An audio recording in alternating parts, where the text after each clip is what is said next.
नमस्कार, मी प्रिया काळे. तरुण भारतच्या न्यूज बुलेटिनमध्ये आपल्या सर्वांचं स्वागत. आता पाहूया ठळक घडामोडी. बेळगावसह उत्तर कर्नाटकाच्या सर्वांगीण विकासासाठी जिल्हा पालकमंत्री सतीश जारकीहोळी यांना उपमुख्यमंत्री पद दिले जावे असे मत आमदार राजू सेठ यांनी व्यक्त केले. सध्या चर्चेत असलेल्या राज्याच्या मुख्यमंत्री व उपमुख्यमंत्री पदाच्या मुद्द्यासंदर्भात पत्रकारांशी बोलताना सेठ पुढे म्हणाले की मंत्री सतीश जारकीहोळी हे गेल्या अनेक वर्षांपासून तळमळीने, धडाडीने व समाजहितासाठी झटत आहेत. मागील वर्षी देखील त्यांना उपमुख्यमंत्री करावे अशी मागणी मी केली होती. आता देखील माझी तीच मागणी असून बेळगावसह उत्तर कर्नाटकाच्या सर्वांगीण विकासासाठी जारकीहोळी यांना उपमुख्यमंत्री पद किंवा एक मोठे मंत्रीपद दिले गेले पाहिजे, जेणेकरून उत्तर कर्नाटकाच्या विकासासाठीची ती एक गरज आहे, असे उत्तरचे आमदार आसिफ उर्फ राजू सेठ यांनी स्पष्ट केले.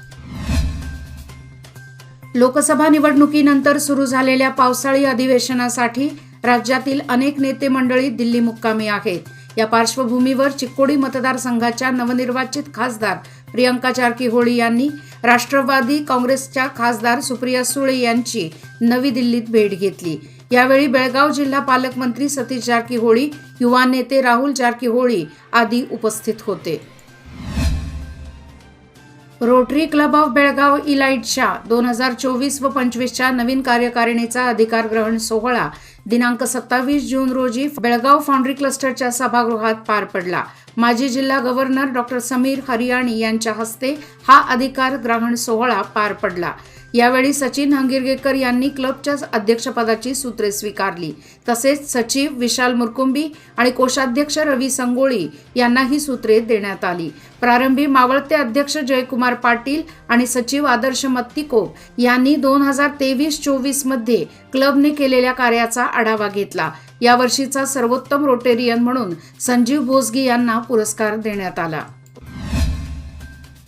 शहरातील गणेशपूर, सरस्वतीनगर, पहिला क्रॉस येथील बंद घराच्या दरवाजाचे कुलूप तोडून भर दिवसा अज्ञात चोरट्यांनी 35,000 रोख रक्कम चोरून नेली आहे. येथील प्रदीप आष्टेकर यांच्या बंद घराचे कुलूप तोडून अज्ञात चोरट्यांनी आज शनिवारी ही धाडसी चोरी केली आहे. काही कार्यक्रमानिमित्त घराला कुलूप लावून बाहेर गेले असताना ही सदर घटना घडली आहे. या प्रकरणी कॅम्प पोलिसात चोरीचा गुन्हा दाखल झाला असून अधिक तपास सुरू आहे. सालाबाद प्रमाणे वडगावच्या श्री मंगाई देवी यात्रेनिमित्त शुक्रवार दिनांक 28 जून रोजी रात्री 8 वाजता गाराणे घालण्याचा कार्यक्रम पार पडला. यावेळी परिसरात मोठ्या संख्येने भाविक दाखल झाले होते. मंगाई देवी यात्रा मंगळवार दिनांक 30 जुलै रोजी परंपरेनुसार साजरी केली जाणार आहे, असे मंगाई देवस्थान कमिटीकडून कळवण्यात येत आहे.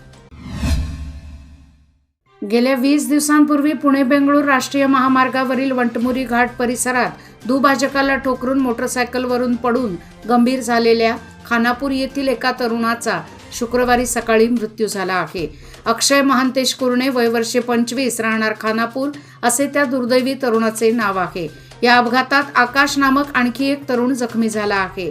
आकाश व अक्षय मोटरसायकलवरून जाताना दिनांक 6 जून रोजी वंटमुरी घाट परिसरात अपघात झाला होता. तेव्हापासून अक्षयवर उपचार करण्यात येत होते. उपचाराचा उपयोग न होता शुक्रवारी सकाळी त्याचा मृत्यू झाला आहे. काकती पोलीस स्थानकात या अपघाताची नोंद झाली आहे. जून महिन्याच्या शेवटपर्यंत पावसाने अजूनही जोर दिला नसल्याने शहराला पाणी पुरवठा करणाऱ्या राकसकोप जलाशयाची पाणी पातळी स्थिर आहे. शुक्रवारी सकाळी जलाशय पाणी पातळी 2451 ते 40 फूट इतकी होती. मागील वर्षी याच दिवशी 2447 फूट इतकी डेडस्टॉकमधील पाणी पातळी होती. शुक्रवारी सकाळी 28.3 मिलीमीटर पावसाची नोंद झाली तर एकूण 376.6 मिलीमीटर पाऊस झाला. रोज 1.5 इंच पाण्याचा विचार केल्यास शहराला 3.5 फूट पाणी सोडण्यात आले आहे. डेडस्टॉकवरील 4 फूट पाणीसाठा अजूनही उपलब्ध आहे. मार्कंडेय नदी व नाल्यातून जलाशयाला कमी प्रमाणातील पाण्याचा प्रवाह सुरू झाल्याने पाणीसाठ्यात 1-2 इंच या प्रमाणात वाढ होत आहे. यंदा मृगनक्षत्र काळात म्हणावा तसा पाऊस झाला नाही. आर्द्रा नक्षत्राला सुरुवात होऊनही आठवडा झाला तरी अद्याप दमदार पाऊस झाला नव्हता. त्यामुळे खरीप हंगामातील पिके घ्यायची कशी याची चिंता बळीराजाला लागून राहिली होती. अखेर शुक्रवारी सायंकाळपासून तालुक्यात दमदार पावसाने सुरुवात केली. त्यामुळे आदराने बळीराजाला साथ दिली असल्याचे चित्र पाहावयास मिळत आहे. तालुक्याच्या पश्चिम भागातील बेळगुंदी, बोकनूर, सोनोली, येळेबैल, राकसकोप, इनामबडस, बाकनूर, बेळवट्टी, बिजगर्णी, कावळेवाडी, जानेवाडी, नावगे, बामणवाडी, बाळगमट्टी, संतीबसवाड, वाघवडे, रणकुंडे, किणये, बहादरवाडी, कर्ले आदी गावातील शेतकऱ्यांनी शिवारामध्ये रताळी लागवड करण्यासाठी रताळ्याचे बांध मोठ्या प्रमाणात तयार केले आहेत. पाऊस सुरू झाला असल्यामुळे रताळी लागवडीच्या कामांनाही जोर आला आहे. शुक्रवारी सायंकाळी पावसाचा जोर वाढला होता. घरातील करता मुलगा गेल्याने निराधार झालेल्या कुटुंबाला मदतीचा हात देण्याचा प्रयत्न नैऋत्य रेल्वे विभागाच्या तिकीट तपासनीसांनी दिला आहे. व्हॉट्सअप ग्रुपमुळे हुबळी-मैसूर विभागातील कर्मचाऱ्यांनी तब्बल 4,50,000 रुपयांची मदत जमा करून ती त्या निराधार कुटुंबाच्या हाती सोपवली असल्याने रेल्वे कर्मचाऱ्यांचे कौतुक होत आहे. 2 महिन्यांपूर्वी लोंढा खानापूर दरम्यान प्रवास करणारा मूळचा झाशी, उत्तर प्रदेश येथील रेल्वे कर्मचारी देवर्षी वर्मा यांच्यावर एका अज्ञाताने हल्ला केला होता. या हल्ल्यात देवर्षी यांचा मृत्यू झाला. त्यामुळे वर्मा कुटुंबीय निराधार झाले आहे. देवर्षी हा रेल्वेमध्ये कंत्राटी कर्मचारी असल्याने कुटुंबाचा मोठा आधार निघून गेला. ही बाब लक्षात घेऊन बेळगावचे तिकीट तपासनीस सुनील आपटेकर तसेच त्यांच्या टीमने या कुटुंबाला मदत करण्याचे ठरवले. कर्नाटकात आणखी 3 उपमुख्यमंत्री पदाच्या मागणीवर काँग्रेस हायकमांडचा निर्णय अंतिम असेल, असे मुख्यमंत्री सिद्धरामय्या यांनी पुन्हा एकदा सांगितले. काही मंत्री वीरशैव, लिंगायत, SC, ST आणि अल्पसंख्याक समुदायातील नेत्यांना उपमुख्यमंत्री पद देण्यासाठी आग्रही आहेत. सध्या वक्कली समाजातील DK शिवकुमार हे सिद्धरामय्या मंत्रिमंडळात एकमेव उपमुख्यमंत्री आहेत. हायकमांड जो काही निर्णय घेईल तो अंतिम असेल. या चर्चेदरम्यान 2-3 उपमुख्यमंत्री पदासाठी इच्छुक आहेत. सरकार आणि पक्ष दोन्हीमधील शिवकुमार यांचा नभाव कमी करण्यासाठी हे डावपेच सुरू असल्याची चर्चा आहे. सहकार मंत्री KN राजण्णा, गृहनिर्माण मंत्री BZ जमीर अहमद खान, सार्वजनिक बांधकाम मंत्री सतीश जारकीहोळी आणि इतर काही मंत्र्यांनी पुन्हा एकदा आणखी 3 उपमुख्यमंत्री पदासाठी मागणी केली जात आहे, असे स्पष्ट केले. अप्पी आमची कलेक्टर या झी मराठी वाहिनीवरील सर्वांची लाडकी मोना म्हणजेच आपल्या बेळगाव तालुक्यातील बाळेकुंद्री खुर्द गावची ज्योत्स्ना पाटील आपल्या सहज आणि भावपूर्ण अभिनयाने बेळगावसह संपूर्ण महाराष्ट्रातील प्रेक्षकांचे मन जिंकत आहे. मालिकेच्या शूटिंगमधून थोडी सवड मिळताच तिने थेट बेळगाव गाठलं. यावेळी तिने तरुण भारत न्यूज टीमला खास मुलाखत दिली. आपण कितीही मोठे झालो आणि कितीही मोठमोठ्या कलाकारांच्या सहवात काम केलं, मला मात्र नेहमी बेळगावची आठवण सतत जाणवत असते, असे त्यांनी यावेळी सांगितले. मालिकेत मोना या भूमिकेसाठी निवड झाल्यापासून मालिकेचे शूटिंग, अभिनय व सहकलाकारांच्या सोबत घेतलेले अभिनयाचे धडे याबाबत त्यांनी तरुण भारतची मनमोकळ्या गप्पा मारल्या. अंगणवाडीतील कारभार अधिक सुरळीत आणि ऑनलाईन करण्यासाठी अंगणवाडी सेविकांना स्मार्टफोनचे वाटप केले जात आहे. शनिवारी उत्तर मतदारसंघातील अंगणवाडी सेविकांना आमदार राजू सेठ यांच्या हस्ते स्मार्टफोन मोबाईलचे वितरण करण्यात आले. जिल्ह्यात 5,531 अंगणवाडी केंद्रे आहेत. अलीकडे यामध्ये लहान मोठ्या अंगणवाड्यांची भर पडली आहे. शुक्रवारी 5,656 अंगणवाड्यामधील सेविकांना स्मार्टफोनचे वितरण करण्यात आले होते.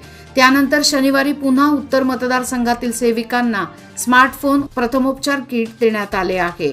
अंगणवाडीचा कारभार स्मार्ट व्हावा यासाठी विविध सुविधा पुरवल्या जात आहेत.